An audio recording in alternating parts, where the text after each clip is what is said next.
کہ جیسے اولاد پر ماں باپ کا حق ہوتا ہے، ایسے ہی ماں باپ پر اولاد کا بھی کچھ حق ہے،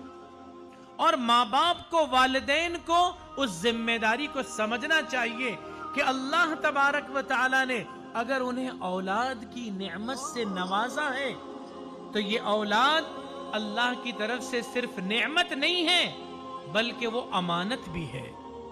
یہ اولاد صرف نعمت نہیں ہے، وہ نعمت کے ساتھ امانت بھی ہے۔ لیکن افسوس کی بات یہ ہے کہ ہم اولاد کو نعمت سمجھ کر اولاد ملنے پر خوشیوں کا اظہار تو کرتے ہیں،